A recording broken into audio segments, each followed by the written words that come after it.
Hi all, welcome to our channel training PSC. അപ്പോൾ നമ്മൾ ഇന്ന് പഠിക്കാനായിട്ട് പോകുന്നത് മറ്റൊരു SCRT ചാപ്റ്ററാണ്. അപ്പോൾ ഇതിന് മുന്നേ ആയിട്ട് SCRT ചാപ്റ്ററൊക്കെ എല്ലാവരും കണ്ടു എന്ന് പ്രതീക്ഷിക്കുന്നു. അപ്പോൾ നമ്മൾ ഇന്ന് പഠിക്കാൻ പോകുന്നത് 6ാം ക്ലാസ്സിലെ സോഷ്യൽ സയൻസിൻ്റെ ഉൽപ്പാദന പ്രക്രിയയിലൂടെ എന്നൊരു ചാപ്റ്ററാണ്. ഇമ്പോർട്ടൻ്റ് ആയ ചാപ്റ്ററാണ് ഉൽപ്പാദന പ്രക്രിയയിലൂടെ. അപ്പോൾ നമുക്ക് സ്റ്റാർട്ട് ചെയ്യാം. ഓക്കെ, ആദ്യം തന്നെ ഇവിടെ ഒരു കൃഷിയും പിന്നെ നെല്ല് കൊയ്ത്തും ഒക്കെ നമുക്ക് കാണുന്നുണ്ട്. ഓക്കെ, നമ്മുടെ പൂർവികർ കായ്കനികൾ ശേഖരിച്ചും മൃഗങ്ങളെ വേട്ടയാടിയും ഗുഹകളിൽ താമസിച്ചും കഴിഞ്ഞിരുന്ന ചരിത്രം നമുക്കറിയാം അല്ലേ. പണ്ടൊക്കെ എന്താണ് ചെയ്തതെന്ന് കായ്കനിയൊക്കെ ശേഖരിച്ചും പിന്നെ മൃഗങ്ങളെ വേട്ടയാടിയൊക്കെ ആയിരുന്നു ആളുകൾ ജീവിച്ചിരുന്നത്. ഇന്ന് അങ്ങനെ ഒരു ജീവിതത്തെക്കുറിച്ച് ചിന്തിക്കാനാവുമോ? മുട്ടുസൂചി മുതൽ കൃത്രിമ ഉപഗ്രഹം വരെ എണ്ണിയാൽ തീരാത്ത സാധനങ്ങൾ ഇന്ന് ഉണ്ടാക്കുന്നുണ്ട്. മുട്ടുസൂചി മുതൽ കൃത്രിമ ഉപഗ്രഹം വരെ എണ്ണിയാൽ തീരാത്ത സാധനങ്ങൾ എന്താണ് ഇന്ന് ഉണ്ടാക്കുന്നുണ്ട്. നിങ്ങളൊരു ദിവസം ഉപയോഗിക്കുന്ന സാധനങ്ങളുടെ പേര് എഴുതി നോക്കൂ. എഴുതി കഴിഞ്ഞാലേ എത്ര സാധനങ്ങളല്ലേ ഒരു ദിവസം നമ്മുടെ കൈകളിൽ നിന്നല്ലേ നമ്മൾ ഉപയോഗിച്ച് മാറുന്നത്. എന്താണ് സാധനങ്ങൾ എന്നതുകൊണ്ട് അർത്ഥമാക്കുന്നത് നമുക്ക് നോക്കാം. മനുഷ്യൻ്റെ ആവശ്യങ്ങൾ പൂർത്തീകരിക്കാൻ ഉപയോഗിക്കാവുന്നതും കാണാനും സ്പർശിക്കാനും കഴിയുന്നതുമായ വസ്തുക്കളാണ് എന്തെന്ന് പറഞ്ഞാൽ സാധനം അഥവാ ഗുഡ്സ് എന്ന് പറയുന്നത്. മനുഷ്യൻ്റെ ആവശ്യങ്ങൾ പൂർത്തീകരിക്കാൻ ഉപയോഗിക്കാവുന്നതും കാണാനും സ്പർശിക്കാനും കഴിയുന്നതുമായ വസ്തുക്കളാണ് സാധനം അഥവാ ഗുഡ്സ്. ഓക്കെ, നിങ്ങൾ മുകളിൽ എഴുതിയ എല്ലാ സാധനങ്ങളും ഈ സവിശേഷത ഉണ്ടോ എന്ന് നോക്കൂ. ഓക്കെ, എന്താണ് സേവനം? ഇപ്പം നമ്മൾ സാധനം എന്താണെന്നാണ് പറഞ്ഞത് അല്ലേ. ഇനി നമ്മൾ സേവനം എന്താണെന്ന് പറയാം. നിങ്ങൾ ഉപയോഗിക്കുന്ന പുസ്തകം അച്ചടിച്ചത് അകലെയുള്ള ഏതെങ്കിലും ഒരു പ്രസ്സിലായിരിക്കും. ഒരു എക്സാമ്പിൾ പറയുന്നതാണ്. അത് നിങ്ങളുടെ കൈവശം എത്തിയത് പല ആളുകളുടെയും പ്രവർത്തന ഫലമായിട്ട് അല്ലേ. നമുക്കൊരു സാധനം ഇപ്പം നമ്മൾ കടയിൽ പോയി വാങ്ങിച്ചു, അത് ആ കടക്കാരൻ ഉണ്ടാക്കിയതാണോ? അല്ല അല്ലേ. പലരുടെയും കൈകളിൽ നിന്ന് വന്നാണ് ആ സാധനം എന്തായാലും അതൊരു ഗുഡ്സായി മാറിയത്. നമ്മളത് പോയി വാങ്ങിച്ചതും അല്ലേ, നമ്മൾക്കത് ഉപയോഗിക്കാൻ വേണ്ടിയിട്ട് നമ്മളത് വാങ്ങിച്ചതും. അപ്പോൾ അതെന്താണ്, പല ആൾക്കാരുടെ കൈകളിലൂടെ പലതരത്തിലുള്ള ജോലികൾ ചെയ്താണ് ലാസ്റ്റ് അതൊരു ഗുഡ്സായി മാറിയത്. ഓക്കെ, ഈ പ്രക്രിയയിൽ എന്തെല്ലാം ഉൾപ്പെട്ടിട്ടുണ്ടെന്ന് നോക്കാം.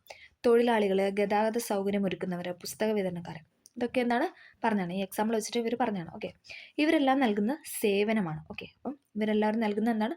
സേവനമാണ്. സേവനങ്ങൾ പലപ്പോഴും കാണുവാനോ സ്പർശിക്കുവാനോ കഴിയില്ല, മറിച്ച് അനുഭവിച്ചാണ് അറിയുന്നത്. സേവനങ്ങൾ നമുക്ക് തൊട്ടു നോക്കാനായിട്ട് സാധിക്കും? ഇല്ല അല്ലേ.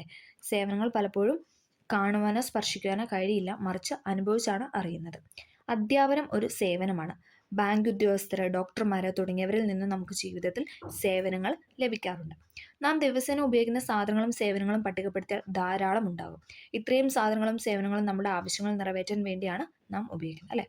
സാധനങ്ങളും സേവനങ്ങളൊക്കെ എന്താണ്, നമ്മുടെ ഓരോരോ ആവശ്യങ്ങൾ നിറവേറി പോകാൻ വേണ്ടിയിട്ടാണ് നമ്മൾ ഉപയോഗിക്കുന്നത്. അതുകൊണ്ട് ആണ് ഇതെല്ലാം ഉൽപ്പാദിപ്പിക്കപ്പെടുന്നത്. ഓക്കെ, ഇനി നമ്മൾ പറയാൻ പോകുന്നത് എന്താണ് ഉൽപ്പാദനം, പ്രൊഡക്ഷൻ. എന്താണ് ഉൽപ്പാദനം? മനുഷ്യൻ്റെ ആവശ്യങ്ങൾ നിറവേറ്റുന്നതിനുള്ള സാധനങ്ങളും സേവനങ്ങളും നിർമ്മിക്കുന്ന പ്രക്രിയയാണ് എന്തെന്ന് പറയുന്നത്? ഉൽപ്പാദനം അഥവാ പ്രൊഡക്ഷൻ എന്ന് പറയുന്നത്. മനുഷ്യൻ്റെ ആവശ്യങ്ങൾ നിറവേറ്റുന്നതിനുള്ള സാധനങ്ങളും സേവനങ്ങളും എന്താണ്? നിർമ്മിക്കണം അല്ലേ. നമുക്കിപ്പം ഒരു സാധനം വേണമെങ്കിൽ അത് നിർമ്മിച്ചേ പറ്റുള്ളൂ അല്ലേ. അപ്പം അങ്ങനെയുള്ള ആ നിർമ്മിക്കുന്ന പ്രക്രിയയാണ് നമ്മൾ എന്തെന്ന് പറയുന്നത്? പ്രൊഡക്ഷൻ അഥവാ ഉൽപ്പാദനം എന്ന് പറയുന്നത്. ഉൽപ്പാദനത്തിൻ്റെ ഫലമായി ലഭിക്കുന്നതാണ് ഉൽപ്പന്നം. അപ്പോൾ നമുക്ക് പ്രൊഡക്ഷൻ്റെ ഫലമായിട്ട് എന്താ കിട്ടുന്നു? പ്രൊഡക്റ്റ് കിട്ടുന്നു അല്ലേ. ഉൽപ്പാദനത്തിൻ്റെ ഫലമായി ലഭിക്കുന്നതാണ് പ്രൊഡക്റ്റ് അഥവാ ഉൽപ്പന്നം. നെല്ല് എന്ന ഉൽപ്പന്നം രൂപപ്പെടുന്ന വിവിധ ഘട്ടങ്ങൾ എന്തൊക്കെയെന്ന് നോക്കൂ. നിലമൊരുക്കൽ, വിത്ത് വിതയ്ക്കൽ അഥവാ ഞാറ് നടൽ, കള പറിക്കൽ, വളം വിതറൽ. ഇവിടെ നെല്ല് നടന്ന ഓരോരോ ഘട്ടം കൊടുത്തിട്ടുണ്ട്. കൊയ്ത്ത്, കറ്റ മെതിക്കൽ, നെല്ല് ശേഖരിക്കൽ. ഇവിടെ നെല്ലുൽപാദനം എന്ന പ്രക്രിയയിൽ എന്തെല്ലാം ഘടകങ്ങളുടെ പങ്കാളിത്തമുണ്ട്? ഇനി ഘടകങ്ങളുടെ പങ്കാളിത്തമാണ് പറഞ്ഞേക്കുന്നത്. തൊഴിലാളികളുടെ, പ്രകൃതി വിഭവങ്ങൾ അഥവാ ഭൂമി, ജലം, മനുഷ്യനിർമ്മിത വസ്തുക്കൾ അഥവാ വളം, വിത്ത്, യന്ത്രങ്ങൾ. നിരവധി ഘടകങ്ങളുടെ പ്രവർത്തനത്തിൻ്റെ ഫലമായി മാത്രമേ ഉൽപ്പാദനം നടക്കുകയുള്ളൂ എന്ന് നമുക്ക് മനസ്സിലായി അല്ലേ. ഒറ്റ ഒരു ഘടകം വെച്ചിട്ട് നമുക്ക് ചെയ്യാനായിട്ട് സാധിക്കും? ഇല്ല. പല ഘട്ടങ്ങളിലൂടെയും പല ഘടകങ്ങളുടെയും പ്രവർത്തന ഫലമായിട്ടാണ് എന്തെന്ന് ഉൽപ്പാദനം അഥവാ പ്രൊഡക്ഷൻ നടക്കത്തുള്ളൂ. ഓക്കെ, ഇങ്ങനെ ഒരു ഉൽപ്പാദനത്തിന് സഹായിക്കുന്ന വിവിധ ഘടകങ്ങളാണ് ഉൽപ്പാദന ഘടകങ്ങൾ അഥവാ ഫാക്ടേഴ്സ് ഓഫ് പ്രൊഡക്ഷൻ എന്ന് പറയുന്നത്. അതായത് ഒരു ഉൽപ്പന്നത്തിന്, അതായത് ഒരു പ്രൊഡക്റ്റിൻ്റെ പ്രൊഡക്ഷൻ നടക്കാൻ വേണ്ടിയിട്ട് പലതരത്തിലുള്ള ഘടകങ്ങൾ ഉണ്ട്. അതിനാണ് നമ്മൾ എന്തെന്ന് പറയുന്നത്? ഉൽപ്പാദന ഘടകങ്ങൾ അഥവാ ഫാക്ടേഴ്സ് ഓഫ് പ്രൊഡക്ഷൻ എന്ന് പറയുന്നത്. ഒന്നും കൂടെ പറയാം. ഒരു ഉൽപ്പന്നത്തിൻ്റെ ഉൽപ്പാദനത്തിന്, അതായത് ഒരു പ്രൊഡക്റ്റ് പ്രൊഡ്യൂസ് ചെയ്യാൻ വേണ്ടിയിട്ട് സഹായിക്കുന്ന പലതരത്തിലുള്ള ഘടകങ്ങളുണ്ട്. അതിനെയാണ് നമ്മൾ ഉൽപ്പാദന ഘടകങ്ങൾ എന്ന് പറയുന്നത്. അപ്പം ഉൽപ്പാദന ഘടകങ്ങൾ ആണ് ഇനി നമ്മൾ പറയാനായിട്ട് പോകുന്നത്. ഓക്കെ, ഈ പിക്ചറിലൊരു ചെരുപ്പ് നിർമ്മാണമാണ് കൊടുത്തിരിക്കുന്നത് അല്ലേ. ഒരുപാട് ആൾക്കാരുണ്ട്, പിന്നെ എന്താ അവിടെ കുറേ ലൈറ്റ് കാര്യങ്ങൾ, പിന്നെ യന്ത്രങ്ങളുണ്ട്, പിന്നെ ചെരുപ്പിൻ്റെ ഓരോരോ അസംസ്കൃത വസ്തുക്കളുണ്ട് അല്ലേ. ലാസ്റ്റ് ഗതാഗത മാർഗമുണ്ട്. അങ്ങനെ പല തരത്തിലുള്ള ഒരു കാര്യങ്ങൾ ഇവിടെ കാണിച്ചിട്ടുണ്ട്. ഒരു ചെരുപ്പ് നിർമ്മാണ ഫാക്ടറിയുടെ ചിത്രമാണ് കൊടുത്തിട്ടുള്ളത്. ചെരുപ്പ് എന്ന ഉൽപ്പന്നം നിർമ്മിക്കുന്നതിൽ എന്തൊക്കെ വേണം? കെട്ടിടം വേണം, യന്ത്രങ്ങൾ വേണം, തൊഴിലാളി വേണം, വൈദ്യുതി വേണം, സംഘാടകൻ വേണം. ഇവ എങ്ങനെയാണ് ചെരുപ്പ് എന്ന ഉൽപ്പന്നം ഉണ്ടാക്കാൻ സഹായിച്ചതെന്നാണ് നമ്മളിന്ന് ചർച്ച ചെയ്യാനായിട്ട് പോകുന്നത്. ഇങ്ങനെ ഉൽപ്പാദനത്തിന് സഹായിക്കുന്ന ഘടകങ്ങൾ നമ്മൾ 4ആയിട്ടാണ് തിരിക്കുന്നത് അല്ലേ. ഇങ്ങനെ ഉൽപ്പാദനം, അതായത് ഒരു പ്രൊഡക്ഷന് വേണ്ടിയിട്ട് സഹായിക്കുന്ന ഘടകങ്ങളെയാണ് നമ്മൾ എന്തെന്ന് പറയുന്നത്? ഫാക്ടേഴ്സ് ഓഫ് പ്രൊഡക്ഷൻ എന്ന് പറയുന്നത്. അതാണ് ഏതൊക്കെയെന്ന് പറയുന്നത്? ഭൂമി, തൊഴിൽ, മൂലധനം, സംഘാടനം. ഇമ്പോർട്ടൻ്റ് ആണ്, PYQ ആയിട്ട് ചോദിച്ചിട്ടുണ്ട്. ഭൂമി, തൊഴിൽ, മൂലധനം, സംഘാടനം. നമുക്കിങ്ങനെ ഓടുവണ്ണമൊക്കെ ചോദിക്കാം. ഭൂമി അഥവാ ലാൻഡ്, തൊഴിൽ അഥവാ ലേബർ, മൂലധനം അഥവാ ക്യാപിറ്റൽ, സംഘാടനം അഥവാ ഓർഗനൈസേഷൻ. ഓക്കെ, ക്ലിയർ ആയെന്ന് പ്രതീക്ഷിക്കുന്നു. ഉൽപ്പാദനത്തിന് സഹായിക്കുന്ന ഘടകങ്ങളാണ് നമ്മൾ പറഞ്ഞത്. ഭൂമി, തൊഴിൽ, മൂലധനം, സംഘാടനം. ഓക്കെ, ആദ്യം നമ്മൾ പറയുന്നത് ഭൂമിയെ പറ്റിയാണ്. ഓക്കെ, ആദ്യം പറയുന്നത് ഭൂമി. ഉൽപ്പാദന ഘടകം എന്ന നിലയിൽ വിശാലമായ അർത്ഥത്തിലാണ് ഭൂമി എന്ന പദം ഉപയോഗിച്ചിരിക്കുന്നത്. ഉൽപ്പാദന ഘടകം എന്ന നിലയിൽ വിശാലമായ ഒരു അർത്ഥമാണ് എന്തിനുള്ളത്? ഭൂമി അല്ലേ, ഭൂമിക്കുള്ളത്. സാധനങ്ങളുടെ ഉൽപ്പാദനത്തിന് ഉപയോഗിക്കുന്ന എല്ലാ പ്രകൃതി വിഭവങ്ങളും ഭൂമി എന്നതിലാണ് പെടുന്നത്. അതായത് നമ്മൾ ഭൂമിയിൽ നിന്ന് ഉപയോഗിക്കുന്ന എന്തും ഭൂമിയിലാണ് പെടുന്നത്. സാധനങ്ങളുടെ ഉൽപ്പാദനത്തിന് ഉപയോഗിക്കുന്ന എല്ലാ പ്രകൃതി വിഭവങ്ങളും എന്താണ്? ഭൂമിയിലാണ് ഉൾപ്പെടുന്നത് അല്ലേ. ഭൗമ അന്തരീക്ഷത്തിലെയും ഭൗമ ഉപരിതലത്തിലെയും ഭൗമ അന്തർഭാഗത്തെയും എല്ലാ പ്രകൃതി വിഭവങ്ങളും ഉൽപ്പാദന ഘടകമായ ഭൂമി എന്നതിലാണ് പരിഗണിക്കുന്നത്. അതായത് ഭൂമിയുടെ അന്തരീക്ഷത്തിൽ നിന്ന് കിട്ടുന്നതോ ഭൂമിയുടെ ഉപരിതലത്തിൽ നിന്ന് കിട്ടുന്നതോ പിന്നെ അന്തർഭാഗത്തു നിന്നും എല്ലാം കിട്ടുന്ന എല്ലാ പ്രകൃതി വിഭവങ്ങളും എന്താണ്? ഉൽപ്പാദന ഘടകമായ ഭൂമി എന്നതിലാണ് ഉൽപ്പാദനം എന്ന ഘടകത്തിൽ ഉൾപ്പെടുന്നത്. ഓക്കെ, അപ്പോൾ ഉൽപ്പാദന ഘടകം എന്ന നിലയിൽ ഭൂമിയിൽ എന്തൊക്കെയാണുള്ളത്? മണ്ണ്, ജലം, വനം, വായു, കൽക്കരി, ഇങ്ങനെ വിവിധ തരം സാധനങ്ങൾ നമുക്ക് എവിടെ നിന്നാണ് കിട്ടുന്നത്? ഭൂമിയിൽ നിന്നാണ് ലഭിക്കുന്നത്. ഭൂമി എന്ന ഉൽപ്പാദന ഘടകത്തിന്റെ സവിശേഷതകൾ കണ്ടെത്താനാണ് പറയുന്നത്. നമുക്ക് നോക്കാം. ഉൽപ്പാദന ഘടകമായ ഭൂമി എന്നതിൽ എന്തൊക്കെ പ്രകൃതി വിഭവങ്ങൾ പെടും? നമ്മൾ പറഞ്ഞല്ലേ, വായു, ജലം, മണ്ണ്, എല്ലാം, കൽക്കരി, ഇതെല്ലാം നമുക്ക് ഭൂമിയിൽ നിന്നാണ് ലഭിക്കുന്നത്. ഭൂമിയിൽ ഉൾപ്പെടുന്ന കരഭാഗത്തിന്റെ വിസ്തൃതി നമ്മുടെ ആവശ്യമനുസരിച്ച് വർദ്ധിപ്പിക്കാനായിട്ട് സാധിക്കും. തീർച്ചയായും അല്ലേ. നമ്മൾ അതിൻ്റെ ഇപ്പം ആദ്യം നമ്മൾ കുറച്ച് സ്ഥലത്ത് ചെയ്തു, അത് കഴിഞ്ഞിട്ട് പിന്നെ വീണ്ടും നമ്മൾ വിസ്തൃതി സ്വന്തം ഉണ്ടെങ്കിൽ നമുക്കങ്ങനെ ചെയ്ത് സാധിക്കും. ഭൂമിയിലെ കരഭാഗത്തിന് ഫലപുഷ്ടി വർദ്ധിപ്പിക്കാൻ കഴിയുമോ? സാധിക്കല്ലേ. നമ്മൾ വളമൊക്കെ പ്രയോഗിച്ച് എന്താണ് ഫലപുഷ്ടി, മണ്ണിൻ്റെ ഒക്കെ ഇത് മാറ്റി pH ഒക്കെ നോക്കി നമ്മൾ വളമൊക്കെ ഇട്ടല്ലേ, നമ്മൾ അങ്ങനെയാണ് ഫലപുഷ്ടി വർദ്ധിപ്പിക്കുന്നത്. ഭൂമി എന്ന ഉൽപ്പാദന ഘടകത്തെ മറ്റൊരു സ്ഥലത്തേക്ക് ചലിപ്പിക്കാൻ കഴിയുമോ? ഉൽപ്പാദന പ്രക്രിയയിൽ ഉൾപ്പെട്ടിട്ടുള്ള എല്ലാ ഘടകങ്ങൾക്കും പ്രതിഫലം ലഭിക്കുന്നുണ്ട്. അതായത് നമ്മൾ പറഞ്ഞു, തൊഴിൽ, ഭൂമി, മൂലധനം, ഇതിലെല്ലാത്തിനും എന്താണുള്ളത്? അതിന് പ്രതിഫലമുണ്ടാവും. ഓരോ രീതിയിലായിരിക്കും അതിന് പ്രതിഫലം ലഭിക്കുന്നത്. ഉൽപ്പാദന ഘടകം എന്ന നിലയിൽ ഭൂമിയുടെ പ്രതിഫലമാണ് എന്ത് തന്നെ? ഇത് ചോദിച്ചിട്ടുണ്ട്. പാട്ടം അഥവാ റെന്റ്. PYQ. ഉൽപ്പാദന ഘടകം എന്ന നിലയിൽ ഭൂമിയുടെ പ്രതിഫലമാണ് പാട്ടം അഥവാ റെന്റ്, വാടക എന്നൊക്കെ നമുക്ക് പറയാം അല്ലേ. ഉൽപ്പാദന ഘടകം എന്ന നിലയിൽ ഭൂമിയുടെ പ്രതിഫലമാണ് എന്തെന്ന് പറയുന്നത്? പാട്ടം അഥവാ റെന്റ് എന്ന് പറയുന്നത് അല്ലേ. ഓക്കെ, അടുത്താണ് തൊഴിൽ. അപ്പം നമ്മൾ ഇപ്പോൾ പറഞ്ഞത് ഭൂമിയെ പറ്റിയാണ്. ഭൂമിയുടെ കാര്യങ്ങളൊക്കെ നമ്മൾ പഠിച്ചു. ഇനി അടുത്ത് നമ്മൾ പറയാനായിട്ട് പോകുന്നത് തൊഴിലാണ്. ഏതൊരു ഉൽപ്പന്നത്തിൻ്റെയും ഉൽപ്പാദനത്തിൽ സജീവമായി പ്രവർത്തിക്കുന്ന ഒരു ഘടകമാണ് തൊഴിൽ. തൊഴിലാളികൾ അവരുടെ അധ്വാന ശേഷിയാണ് ഉൽപ്പാദനത്തിനായി ഉപയോഗിക്കുന്നത് അല്ലേ. നമ്മൾ നമ്മുടെ അധ്വാന ശേഷിയാണ്, അതായത് നമ്മുടെ എനർജിയാണ് എന്തെന്ന് പറയുന്നത്? പ്രൊഡക്ഷന് വേണ്ടി ഉപയോഗിക്കുന്നത് അല്ലേ. ഒരു ഉദാഹരണം നോക്കും. ഒരു കയർ ഉൽപ്പന്ന നിർമ്മാണ യൂണിറ്റ് സന്ദർശിച്ചാൽ തൊഴിലാളികൾ എന്തിനൊക്കെ അവരുടെ അധ്വാന ശേഷി ഉപയോഗിക്കുന്നതാണ്. അതെ, ഇവിടെ ഒരു കയർ നിർമ്മിക്കുന്ന ചിത്രമാണ് കൊടുത്തിരിക്കുന്നത്. ചകിരിയിൽ സ്റ്റാർട്ട് ചെയ്ത് ലാസ്റ്റ് കയറിൽ വന്ന് നിൽക്കുക. അപ്പോൾ എത്ര തരത്തിലുള്ള ആളുകളുടെ അവരുടെ പലതരത്തിലുള്ള കായിക അധ്വാനശേഷിയൊക്കെയാണ് ഈ ചിത്രത്തിൽ കൊടുത്തിട്ടുള്ളത്. കയർ ഉൽപ്പന്നത്തിന് ചകിരി അനുയോജ്യമാക്കുന്നതിന്, ആവശ്യമായ നിറങ്ങൾ ചേർക്കുന്നതിന്, യന്ത്രങ്ങൾ പ്രവർത്തിക്കുന്നതിന്, ഉൽപ്പന്ന വിതരണത്തിന്, ഇതിനൊക്കെ എന്താണ്? തൊഴിലാളികൾ വേണം അല്ലേ. ഓക്കെ, ഇവിടെ തൊഴിലാളികളുടെ കായികവും മാനസികവും ബുദ്ധിപരവുമായ അധ്വാനശേഷി ഉപയോഗിക്കുന്നത് നമുക്ക് കാണാനായിട്ട് സാധിക്കും. സാധനങ്ങളും സേവനങ്ങളും ഉൽപ്പാദിപ്പിക്കുന്നതിന് തൊഴിലാളികളും കായികവും മാനസികവും ബുദ്ധിപരവുമായ അധ്വാനശേഷി ഉപയോഗിക്കുന്നതിനാണ് തൊഴിലെന്ന് പറയുന്നത്. സാധനങ്ങളും സേവനങ്ങളും ഉൽപ്പാദിപ്പിക്കുന്നതിന് തൊഴിലാളികൾ കായികവും മാനസികവും ബുദ്ധിപരവുമായ അധ്വാനശേഷി ഉപയോഗിക്കുന്നതിനാണ് നമ്മൾ എന്തെന്ന് പറയുന്നത്? തൊഴിൽ എന്നതുകൊണ്ട് അർത്ഥമാക്കുന്നത്. സാധനങ്ങളും സേവനങ്ങളും ഉൽപ്പാദിപ്പിക്കുന്നതിന് തൊഴിലാളികൾ കായികവും മാനസികവും ബുദ്ധിപരവുമായി അവരെന്താണ്? അധ്വാനശേഷി ചെയ്യുന്നുണ്ടല്ലേ. അതിനാണ് നമ്മൾ എന്തെന്ന് പറയുന്നത്? തൊഴിൽ എന്നുകൊണ്ട് ഉദ്ദേശിക്കുന്നത്. അധ്വാനശേഷിക്ക് പ്രതിഫലം ലഭിക്കുന്നു എങ്കിൽ മാത്രമേ അത് തൊഴിലാകുകയുള്ളൂ. അതായത് അവർ ചെയ്യുന്ന അധ്വാനശേഷിക്ക് എന്താണ്? അവർക്ക് പ്രതിഫലം ലഭിക്കണം, എങ്കിലേ അത് തൊഴിലായി മാറത്തുള്ളൂ. വീട്ടിൽ കുടുംബാംഗങ്ങൾ ചെയ്യുന്ന ജോലികൾക്ക് ഉപയോഗിക്കുന്ന അധ്വാനശേഷിക്ക് പ്രതിഫലം ലഭിക്കുന്നില്ല, അതുകൊണ്ട് അത് തൊഴിലായി പരിഗണിക്കാറില്ല അല്ലേ. നമ്മുടെ വീട്ടിൽ ഇപ്പം അച്ഛനും അമ്മയും അല്ലെങ്കിൽ എല്ലാവരും വീട്ടിൽ ചെയ്യുന്ന കാര്യങ്ങൾക്ക് ഒരിക്കലും അല്ലേ പ്രതിഫലം ഇല്ല. അപ്പോൾ അതുകൊണ്ട് തന്നെ അത് നമ്മൾ തൊഴിലായിട്ട് പരിഗണിക്കാറില്ല. അപ്പോൾ തൊഴിലായിട്ട് പരിഗണിക്കുന്നത് എന്താണ്? അവർക്ക് നിശ്ചിതമായൊരു വേതനം കിട്ടിയേ പറ്റുള്ളൂ. ഓക്കെ, ആ ഒരു ഘടകത്തിൽ മാത്രമാണ് അതിനെ നമ്മൾ തൊഴിലെന്ന് കൊണ്ട് പറയത്തുള്ളൂ. ഓക്കെ, തൊഴിലാളി നൽകുന്ന അധ്വാനശേഷിക്കുള്ള പ്രതിഫലം കൂലിയാണ്. അപ്പോൾ തൊഴിലാളികൾക്ക് എന്താണ് ലഭിക്കുന്നത്? അവർ നൽകുന്ന അധ്വാനശേഷിക്ക് ലഭിക്കുന്ന പ്രതിഫലമാണ് കൂലി. നമ്മൾ പറഞ്ഞു ഭൂമിയുടെ ആണെങ്കിൽ റെൻ്റ് അല്ലെ വാടക അല്ലെങ്കിൽ പാട്ടം നമുക്ക് ലഭിക്കും അല്ലേ, ഭൂമിയാണെങ്കിൽ. ഇനി അതേസമയം തൊഴിലാളികളാണ് അവരുടെ അധ്വാനശേഷിക്ക് അവർക്ക് ലഭിക്കുന്നതാണ് എന്തെന്ന് പറയുന്നത് കൂലി. ഓക്കെ, ഇത് മിക്കപ്പോഴും പണമായിട്ടാണ് ലഭിക്കുന്നത്. പണത്തിന് പകരം സാധനങ്ങൾ ലഭിക്കുന്ന സന്ദർഭങ്ങളും ഉണ്ട് അല്ലേ. പണ്ടൊക്കെ എന്തായിരുന്നു, ഇപ്പോൾ ഒരു തെങ്ങുകാരൻ വന്നു തേങ്ങ ഇട്ടാൽ എന്താണ്, അയാൾക്ക് കുറച്ച് തേങ്ങ കൊടുക്കും അല്ലേ. അപ്പോൾ പണമായിട്ട് നൽകുന്നതിന് പകരം അയാൾ ചെയ്ത ആ ഒരു ഇതിന് മറ്റെന്തെങ്കിലും പ്രതിഫലമായിട്ട് നൽകുന്നു, അങ്ങനെയും ചെയ്യാറുണ്ട്. ഉദാഹരണത്തിന് ചിലപ്പോൾ തെങ്ങ് കയറ്റത്തിന് പ്രതിഫലമായി തേങ്ങ നൽകാറുണ്ട്. ഏതൊരു തൊഴിലിനും മനുഷ്യൻ ഉപയോഗിക്കുന്ന അവൻ്റെ അധ്വാനശേഷിയാണ്. അപ്പം ഏതൊരു തൊഴിലിനും മനുഷ്യൻ ചെയ്യുന്നതെന്ന് പറഞ്ഞാൽ അവൻ്റെ അധ്വാനശേഷി അഥവാ എനർജിയാണ്. ഓക്കെ, ഇന്ന് ഉപയോഗിക്കേണ്ട അധ്വാനശേഷി ഇന്ന് ഉപയോഗിച്ചില്ല എങ്കിൽ അത് നഷ്ടമാകും. നമുക്കിനി നാളെ ഉപയോഗിക്കാം, നാളത്തേക്ക് അത് മാറ്റി വയ്ക്കാം, ഇന്ന് എൻ്റെ അധ്വാനശേഷി നാളത്തേക്ക് മാറ്റി, അങ്ങനെയൊന്നും പറയാനായിട്ട് സാധിക്കില്ല അല്ലേ. ആയതിനാൽ തൊഴിലാളികളുടെ അധ്വാനശേഷി പിറ്റേ ദിവസത്തേക്കായി കരുതി വയ്ക്കാൻ സാധിക്കില്ല. അതുപോലെ തൊഴിലാളികളുടെ അധ്വാനശേഷിയെ വിദ്യാഭ്യാസത്തിലൂടെയോ പരിശീലനത്തിലൂടെയോ മെച്ചപ്പെടുത്താനായിട്ട് സാധിക്കും. ഓക്കെ, അപ്പോൾ നമ്മളിപ്പോൾ ഭൂമിയെ പറ്റി പഠിച്ചു, അതേപോലെ തന്നെ തൊഴിൽ, 2 ഘടകങ്ങൾ പറഞ്ഞല്ലേ. ഇനി അടുത്ത ഘടകമാണ് ഇതെന്ന് പറയുന്നത് മൂലധനം അഥവാ ക്യാപിറ്റൽ എന്ന് പറയുന്നത്. മൂലധനം അഥവാ ക്യാപിറ്റൽ ഒരു ഉൽപ്പന്നം ഉൽപ്പാദിപ്പിക്കുന്നതിനും ഉൽപ്പാദനത്തിന് ആവശ്യമായ അടിസ്ഥാന സൗകര്യങ്ങളും ഒരുക്കുന്നതിന് എന്താണ്, നമുക്ക് മൂലധനം വേണം അല്ലേ. പെട്ടെന്ന് പോയിട്ട് ഒരു കാര്യം നമുക്ക് ചെയ്യാനായിട്ട് സാധിക്കില്ല. അപ്പോൾ അത് നമുക്ക് അത് നേടിയെടുക്കണമെങ്കിൽ ആ ഒരു പ്രൊഡക്ഷന് വേണ്ടിയിട്ട് ആ ഒരു കാര്യങ്ങളൊക്കെ ചെയ്യണം. ഇപ്പോൾ നമുക്ക് പലതരത്തിലുള്ള സാധനങ്ങൾ മേടിക്കേണ്ടി വരും, പല ആളുകളുടെ അതിന് വേണ്ടിയിട്ട് ജോലിക്ക് എടുക്കേണ്ടി വരും. അപ്പോൾ ഇതിനൊക്കെ വേണ്ടിയിട്ട് നമുക്ക് എന്താണ്, ഒരു മൂലധനം ഉണ്ടാവണം അല്ലേ, ഒരു ക്യാപിറ്റൽ ഉണ്ടാവണം. ഒരു ഉൽപ്പന്നം ഉൽപ്പാദിപ്പിക്കുന്നതിനും ഉൽപ്പാദനത്തിന് ആവശ്യമായ അടിസ്ഥാന സൗകര്യങ്ങളും ഒരുക്കുന്നതിനും ആവശ്യമായ ഒന്നാണ് എന്തെന്ന് പറയുന്നത് മൂലധനം എന്ന് പറയുന്നത്. ഒരു ഉൽപ്പന്നം ഉൽപ്പാദിപ്പിക്കുന്നതിന് ഫാക്ടറി സ്ഥാപിക്കുക, യന്ത്രങ്ങൾ വാങ്ങുക, തൊഴിലാളികൾക്ക് വേതനം നൽകുക, ഉൽപ്പന്ന നിർമ്മാണത്തിന് ആവശ്യമായ അസംസ്കൃത വസ്തുക്കൾ വാങ്ങുക തുടങ്ങി വിവിധ ആവശ്യങ്ങൾക്ക് മൂലധനം ആവശ്യമാണ്. ഒരു ഉൽപ്പന്നം ഉൽപ്പാദിപ്പിക്കുന്നതിന് ഫാക്ടറി സ്ഥാപിക്കുക, അതേപോലെ തന്നെ യന്ത്രങ്ങൾ വാങ്ങുക, തൊഴിലാളികൾക്ക് വേതനം നൽകുക, ഉൽപ്പന്ന നിർമ്മാണത്തിന് ആവശ്യമായ അസംസ്കൃത വസ്തുക്കൾ വാങ്ങുക, ഇതെല്ലാം എന്താണ്, മൂലധനത്തിൽ പെടുന്നവയാണല്ലേ. ഓക്കെ, ഉൽപ്പാദനത്തിന് ഉപയോഗിക്കുന്നതും കാണാനും സ്പർശിക്കാനും കഴിയുന്നതുമായ മനുഷ്യനിർമ്മിത വസ്തുക്കളാണ് മൂലധനം എന്ന് പറയുന്നത്. കാണാനും സ്പർശിക്കാനും കഴിയുന്നതുമായ മനുഷ്യനിർമ്മിത വസ്തുക്കളാണ് എന്തെന്ന് പറയുന്നത് മൂലധനം അഥവാ ക്യാപിറ്റൽ എന്ന് പറയുന്നത്. ഉൽപ്പാദനത്തിന് ഉപയോഗിക്കുന്നതും കാണാനും സ്പർശിക്കാനും കഴിയുന്നതുമായ മനുഷ്യനിർമ്മിത വസ്തുക്കളാണ് മൂലധനം എന്ന് പറയുന്നത്. ഉൽപ്പാദന പ്രവർത്തനത്തിൽ ഉപയോഗിക്കാൻ കഴിയുന്ന യന്ത്രങ്ങൾ, വാഹനങ്ങൾ, കമ്പ്യൂട്ടറുകൾ തുടങ്ങിയവ മൂലധനത്തിൽ ഉൾപ്പെടുന്നു. ഉൽപ്പാദന പ്രവർത്തനത്തിൽ നമ്മൾ ഉപയോഗിക്കുന്ന സാധനങ്ങൾ അല്ലേ, അതായത് യന്ത്രം, വാഹനം, കമ്പ്യൂട്ടർ തുടങ്ങിയതെല്ലാം എന്താണ്, ക്യാപിറ്റൽ അഥവാ മൂലധനത്തിലാണ് ഉൾപ്പെടുന്നത്. ഓക്കെ, നമുക്ക് കാണാനും സ്പർശിക്കാനും ഒക്കെ കഴിയുന്ന മനുഷ്യനിർമ്മിത വസ്തുക്കളാണ് എന്തെന്ന് പറയുന്നത് മൂലധനം അഥവാ ക്യാപിറ്റൽ എന്ന് പറയുന്നത്. ഓക്കെ, ക്ലിയർ ആയെന്ന് പ്രതീക്ഷിക്കുന്നു.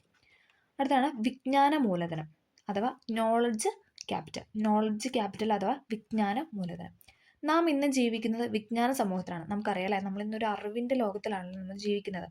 വിവരസാങ്കേതിക വിദ്യയും വിജ്ഞാനവും ഉൽപ്പാദനത്തിൽ കാര്യമായ പങ്കാണ് വഹിക്കുന്നത്.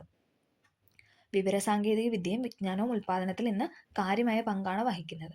വിജ്ഞാന മൂലധനം ആർജിക്കാനുള്ള ശ്രമമാണ് ഇന്ന് ലോകവ്യാപകമായി നടക്കുന്നത്. ഓക്കെ, അതങ്ങനെ ഒരു ബോക്സ് കൊടുത്തണം. ഇനി മൂലധനത്തിൻ്റെ സവിശേഷതയാണ് നമ്മൾ പറയുന്നത്. മൂലധനം മറ്റെല്ലാ ഉൽപ്പാദന ഘടകങ്ങളെയും സഹായിക്കുന്നു അല്ലേ. നമുക്കറിയാം അല്ലേ, എല്ലാവരെയും സഹായിക്കുന്ന എന്താണ്, മൂലധനമാണ്. മൂലധനം തൊഴിലാളികളുടെ ഉൽപ്പന്ന നിർമ്മാണത്തിനുള്ള ശേഷി വർദ്ധിപ്പിക്കുന്നു. തൊഴിലാളികളുടെ ഉൽപ്പന്ന നിർമ്മാണത്തിലുള്ള ശേഷി അല്ലേ മൂലധനം മൂലം അത് കൂട്ടുന്നു. മൂലധനം ചലനാത്മകമാണ്. ഓക്കെ, എല്ലാ ഉൽപ്പാദന ഘടകങ്ങളെ പോലെ മൂലധനത്തിനും എന്താണ്, പ്രതിഫലം ലഭിക്കുന്നുണ്ട്. മൂലധനത്തിൻ്റെ പ്രതിഫലമാണ് പലിശ. ഓക്കെ, മൂലധനത്തിനുള്ള പ്രതിഫലമാണ് എന്തെന്ന് പറഞ്ഞാൽ പലിശ. അപ്പോൾ നമ്മൾ ഭൂമി പഠിച്ചു, തൊഴിൽ പഠിച്ചു. ഭൂമിയുടെ ആണെങ്കിൽ റെൻ്റ് അഥവാ പാട്ടം കിട്ടിയിരുന്നു. ഇനി തൊഴിലാണെങ്കിൽ അവർക്ക് വേതനം, അത് കൂലി ലഭിച്ചിരുന്നു. ഇനി അടുത്താണ് മൂലധനത്തിന് എന്താണ് പ്രതിഫലം എന്ന് പറഞ്ഞാൽ പലിശയാണ്. ഓക്കെ, ക്ലിയർ ആയെന്ന് പ്രതീക്ഷിക്കുന്നു. ഇനി അടുത്താണ് സംഘാടനം അഥവാ ഓർഗനൈസേഷൻ. ഇതെല്ലാം ചെയ്തിട്ട് ലാസ്റ്റ് എന്താണ്, ഓർഗനൈസ് ചെയ്യണം അല്ലേ. ഉൽപ്പാദന ഘടകങ്ങളായ ഭൂമി, തൊഴിൽ, മൂലധനം എന്നിവ കൂട്ടിയോജിപ്പിക്കലാണ് സംഘാടനം അഥവാ ഓർഗനൈസേഷൻ. ഓർഗനൈസേഷനിൽ ഒന്നും നടക്കത്തില്ല അല്ലേ. ഓക്കെ, അപ്പോൾ കറക്റ്റായിട്ട് അതൊരു ആ ഒരു ഇതിൽ വെക്കണമെങ്കിൽ, കൂട്ടി യോജിപ്പിച്ച് വെക്കണമെങ്കിൽ എന്ത് വേണം, ഓർഗനൈസേഷൻ ഉണ്ടാവണം. സംഘാടനം നടത്തുന്ന വ്യക്തി സംഘാടകൻ ഓർ സംരംഭകൻ എന്നാണ് അറിയപ്പെടുന്നത്. അതായത് സംഘാടനം, അതായത് ഓർഗനൈസേഷൻ ചെയ്യുന്ന വ്യക്തിയെ നമ്മൾ എന്താ പറയുക, സംഘാടകൻ അല്ലെങ്കിൽ സംരംഭകൻ എന്നാണ് അറിയപ്പെടുന്നത്. ഓക്കെ, ക്ലിയർ ആയെന്ന് പ്രതീക്ഷിക്കുന്നു. സംഘാടനം അഥവാ ഓർഗനൈസേഷൻ ചെയ്യുന്ന വ്യക്തി അറിയപ്പെടുന്നതാണ് സംഘാടകൻ അഥവാ സംരംഭകൻ. ഓക്കെ, ഇപ്പം നമ്മൾ പഠിച്ച കാര്യങ്ങളാണ് പറഞ്ഞാൽ ഭൂമി, തൊഴിൽ, മൂലധനം, ഇതെല്ലാം കൂട്ടി യോജിപ്പിക്കുന്ന സംഘാടനം വഴി ഉൽപ്പാദനം നടക്കുന്നു, പ്രൊഡക്ഷൻ നടത്തുന്നു, പ്രൊഡക്ഷൻ വഴി പ്രൊഡക്റ്റ് ഉണ്ടാകുന്നു. ഓക്കെ, അതിൻ്റെ ഒരു ബോക്സാണ് കൊടുത്തിരിക്കുന്നത്. ഓക്കെ, ഫ്ലോ ചാർട്ടാണ് കൊടുത്തിരിക്കുന്നത്. ഓക്കെ, ഒരു ഉൽപ്പന്നം ഉണ്ടാക്കുന്നതിൽ സംഘാടകന്റെ പങ്ക് എന്തെന്ന് വ്യക്തമായ ചാർട്ട് കൊണ്ടുവരും. പറഞ്ഞല്ലേ, ഭൂമി, തൊഴിൽ, മൂലധനം ഉണ്ട്. അതിനെ കൂട്ടി യോജിപ്പിക്കുന്ന ആരാണ്? ഓർഗനൈസേഷൻ അഥവാ സംഘടന ആണ്. എന്നിട്ട് എന്താണ്? പ്രൊഡക്ഷൻ നടക്കുന്നു, അതെ, ഉൽപ്പാദനം നടക്കുന്നു, പിന്നെ അത് പ്രൊഡക്റ്റായി മാറുന്നു. ഒരു ഉൽപാദന ഘടകം എന്ന നിലയിൽ സംഘാടനത്തിലുള്ള പ്രതിഫലമാണ് എന്തെന്ന് പറഞ്ഞാൽ ലാഭം. നമ്മൾ പഠിച്ചല്ലേ, ഭൂമിയുടെ ആണ് റെന്റ് അഥവാ വാടക, തൊഴിലിന് അല്ലെ ലേബറിന് എന്തായിരുന്നു കിട്ടിയിരുന്നത്? കൂലി കിട്ടിയിരുന്നു. ഇനി അഥവാ മൂലധനത്തിനായിരുന്നു പലിശ കിട്ടിയിരുന്നു. ഇവിടെ നമ്മൾ പറയുന്ന ഓർഗനൈസേഷൻ അഥവാ സംഘാടനത്തിന് പ്രതിഫലമായിട്ട് പ്രതിഫലം ലാഭം കിട്ടുന്നു, അല്ലെ, പ്രോഫിറ്റ്, അല്ലെ, ലാഭം കിട്ടുന്നു. പലിശ എന്ന് പറയുന്ന ആർക്കായിരുന്നു? മൂലധനത്തിന്, അല്ലെ, ക്യാപിറ്റലായിരുന്നു പലിശ കിട്ടി. എന്താണ് സംഘാടകന്റെ ലക്ഷ്യം? ഉൽപ്പന്ന നിർമ്മാണത്തിൽ സംഘാടകന്റെ ഉത്തരവാദിത്വം എന്തൊക്കെ ഘടകങ്ങളെയാണ് സംഘാടകൻ കൂട്ടി യോജിപ്പിക്കേണ്ടത്? സംഘാടകന്റെ കഴിവ് എങ്ങനെയൊക്കെ വർദ്ധിപ്പിക്കാം? ഇതൊക്കെയായിരുന്നല്ലോ നമ്മളിപ്പോൾ പറഞ്ഞു. ഓക്കെ, ഉൽപ്പാദന ഘടകങ്ങൾ ഒത്തുചേർന്ന് പ്രവർത്തിക്കുമ്പോൾ ഉൽപ്പാദനവും അതുവഴി ഉൽപ്പന്നവും രൂപപ്പെടും. നമ്മൾ പറഞ്ഞല്ലോ, സംഘാടന വഴി പ്രൊഡക്ഷൻ നടക്കുന്നു, ദെൻ പ്രൊഡക്റ്റ് ലഭിക്കുന്നു. ഉൽപ്പാദന ഘടകങ്ങൾ ഒത്തുചേർന്ന് പ്രവർത്തിക്കുമ്പോൾ ഉൽപ്പാദനവും അതുവഴി എന്താണ്? നമുക്ക് ഉൽപ്പന്നവും രൂപപ്പെടും. വ്യക്തികളുടെ ആവശ്യ പൂർത്തീകരണത്തിന് ഉൽപ്പന്നങ്ങൾ അനിവാര്യമാകുന്നതിനാൽ ഉൽപ്പാദനം എന്ന പ്രക്രിയ നിരന്തരമാകുന്നു, അല്ലേ? ഇപ്പോൾ ഇവിടെ വെച്ച് ഒരു പ്രൊഡക്റ്റ് ഉണ്ടായി, അത് വെച്ച് അവിടെ നിർത്തുമല്ല, അല്ലേ? വീണ്ടും പ്രൊഡ്യൂസ് ചെയ്യുന്നു, പ്രൊഡക്റ്റ് ഉണ്ടാകുന്നു. അങ്ങനെ പലതരത്തിലുള്ള സാധനങ്ങളാണല്ലേ ഇന്ന് നിരന്തരം ഈ പ്രക്രിയയിലൂടെ കടന്നു പോകുന്നത്. ഉൽപ്പാദനം എന്നത് ഒരു സാമ്പത്തിക പ്രവർത്തനം നിരന്തരമായി തുടരുന്ന ഒരു പ്രക്രിയയാണ്, അല്ലേ? ഇത് ഇപ്പം സ്റ്റോപ്പ് ചെയ്തു അങ്ങനെയൊന്നുമില്ല, അല്ലേ? നിരന്തരമായിട്ട് അതിങ്ങനെ നടന്നുകൊണ്ടേയിരിക്കുകയാണ്. ഈ പ്രക്രിയ എങ്ങനെ നിരന്തരമാകുന്നുവെന്ന് നോക്കാം. സാമ്പത്തിക പ്രവർത്തനങ്ങളുടെ ചാക്രികാവാഹം അഥവാ circular flow of economic activities. നമ്മൾ പഠിക്കാൻ പോകുന്നത് സാമ്പത്തിക പ്രവർത്തനങ്ങളുടെ ചാക്രിക പ്രവാഹം. ഓക്കെ, സാമ്പത്തിക പ്രവർത്തനങ്ങളുടെ ഗതി സൂചിപ്പിക്കുന്ന താഴെ കൊടുത്തിരിക്കുന്ന ചിത്രം നോക്കുക. ഇവിടെ ഒരു പിക്ചർ കൊടുത്തിട്ടുണ്ട്. ഓക്കെ, ഇവിടെ ഉൽപ്പന്നങ്ങൾ ഉൽപ്പാദിപ്പിക്കുന്നത് ഉൽപ്പാദന യൂണിറ്റും ഉൽപ്പാദിപ്പിക്കുന്ന ഉൽപ്പന്നങ്ങൾ ഉപയോഗിക്കുന്ന ഗാർഹിക യൂണിറ്റുമാണ്, അല്ലേ? ഇവിടെ അതായത് ഒരു പ്രൊഡക്റ്റ്, അതായത് ഉൽപ്പന്നങ്ങൾ ഉൽപ്പാദിപ്പിക്കുന്ന ഒരു പ്രൊഡക്റ്റ് പ്രൊഡ്യൂസ് ചെയ്യുന്നത് അല്ല ഉൽപ്പാദിപ്പിക്കുന്ന ആരാണ്? ഉൽപ്പാദന യൂണിറ്റ് ആണല്ലേ. അത് ഇവിടെ കൊടുത്തിട്ടുണ്ട്. ഉൽപ്പാദന യൂണിറ്റാണ് ഒരു സാധനം ഉൽപ്പാദിപ്പിക്കുന്നത്. ഇനി ആ ഉൽപ്പന്നമൊക്കെ ഉപയോഗിക്കുന്ന, അതായത് ആ സാധനം സേവനം ചെയ്യുന്നതെന്ന് ചോദിച്ചു കഴിഞ്ഞാൽ അതാരാണ്? അത് ഗാർഹിക യൂണിറ്റാണ്, അല്ലേ? ഗാർഹിക യൂണിറ്റാണ് അത് ഉപയോഗിക്കുന്നത്. മനുഷ്യൻ പൂർത്തീകരണത്തിനാണല്ലോ ഉൽപ്പന്നങ്ങൾ ഉപയോഗിക്കുന്നത്. നമ്മുടെ ഓരോരോ ആവശ്യങ്ങൾക്കാണല്ലേ നമ്മൾ ഓരോരോ വസ്തുക്കൾ ഉപയോഗിക്കുന്നത്. മനുഷ്യൻ്റെ ആവശ്യങ്ങൾ നിരവധിയാണ്. ഒരാവശ്യം നിറവേറ്റുമ്പോൾ പുതിയ ആവശ്യം ഉണ്ടാകും, അല്ലേ?